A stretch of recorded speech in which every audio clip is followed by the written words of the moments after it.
If you're building apps for Apple platforms, you already know generative AI is absolutely reshaping what users expect. But historically, adding that kind of capability meant a massive, massive headache for us developers.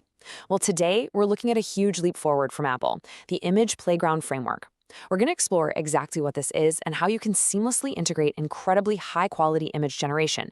We're talking genuinely true-to-life, photorealistic images directly into your projects with real coding examples.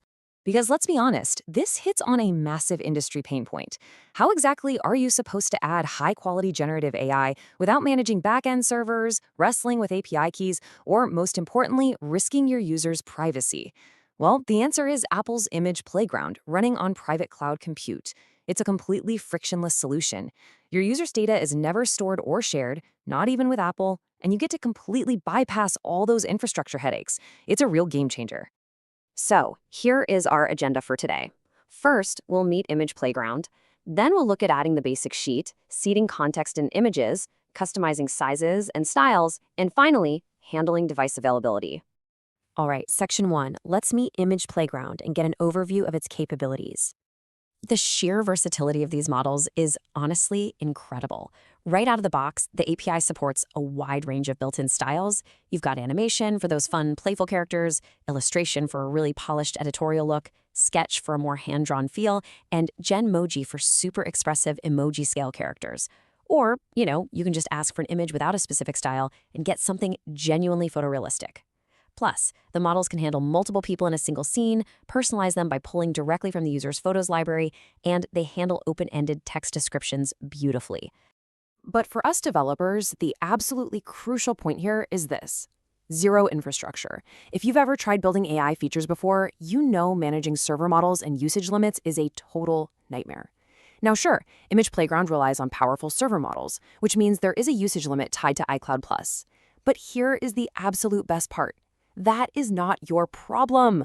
Apple manages the UI, the server provisioning, and all those usage limits on behalf of your users. You literally just call the framework. Moving on to Section 2, adding the basic sheet and our SwiftUI integration. Let's imagine we're building a hypothetical greeting card app called Postcards.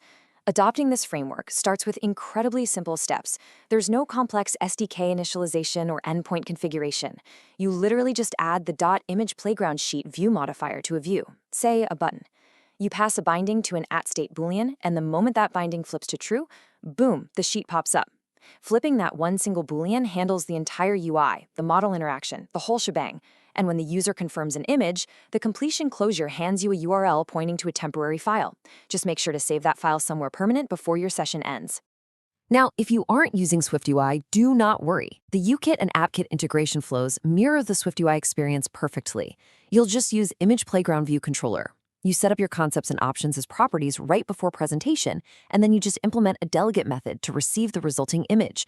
It's the exact same seamless experience, just adapted for your preferred framework.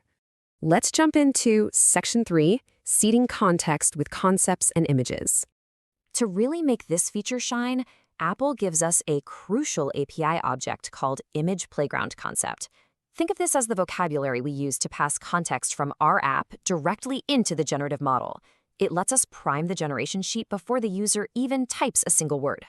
This table brilliantly illustrates how we can use those concepts in our Postcards app. Using .text, we can pass a direct theme, something like cherry blossoms. With .extracted, we can pass the entire long typed message the user wrote for their card, and the system will automatically pull out the most relevant ideas. You can also pass a .source image, like a photo from their library, as visual inspiration. And if you're on an iPad, you can actually use .drawing to pass a pencil kit sketch as a composition guide for the generative model. It treats those strokes as a visual suggestion without completely locking it in. How cool is that? On to Section 4. Let's talk about customizing sizes and styles to really tailor that output. You absolutely have to look at this magic one-line API call. Closest to CG size. Image Playground supports multiple output sizes. So whether our Postcards app needs a wide landscape banner, a portrait full-screen image for an iPhone, or just a tiny square thumbnail, we just pass our format CG size directly into this parameter. The system automatically does the math and maps it to the closest supported aspect ratio and resolution. It dynamically adapts, meaning you don't have to hard-code a bunch of pixel dimensions. And that builds right into even deeper customization. Image Playground style and its options give you strict control over the UI. You can set a default style so the picker opens up exactly how you envision it. You can restrict choices using an allowed list. For instance, if a specific card design is meant to be classic, you might only allow the illustration and sketch styles. You can also append external provider to that allowed list to surface third-party tools the user has set up in settings like ChatGPT. And if you're building a generic product generator where you really don't want the user's contact showing up, you just disable options personalization to remove the people picker entirely. Now, there's one specific return type I want to highlight here. When you use the Genmoji style, which, remember, is tuned for those expressive emoji scale characters, the API actually fires off a completely separate completion handler. Instead of a file URL, it hands you an NS adaptive image glyph. This is a really special format that can be embedded directly in line with text, exactly like a standard emoji. It is the perfect solution if you need, say, a tiny inline card thumbnail sitting right next to a recipient's name. Finally, Section 5, handling device availability and graceful fallbacks. This right here is the environment value you need to memorize. Supports image generation. Since Image Playground relies on devices that support Apple Intelligence, you need a way to check for compatibility. Checking this single variable verifies everything for you. It checks if the device has the physical capability, if the region and language are currently supported, and if the user actually went in and enabled the image generation feature in their settings. In practice, this elegantly splits the flow in our code. When it evaluates to true, we route the user to our full card editor view, fully equipped with that rich Image Playground experience. But when it's false, we just gracefully route them to a simple photos picker fallback. No extra entitlements required, no complex capability checks to write, and no massive setup steps. It is literally just reading one environment value and writing a simple if statement. As we bring this explainer to a close, I want to leave you with this final, provocative thought. Apple has provided the framework and the cutting-edge models, completely eliminating the infrastructure friction. But the real magic happens when you think about what only your app knows. What unique relationships, memories, or context can you bring to the picture through text ideas, extracted messages, or drawings?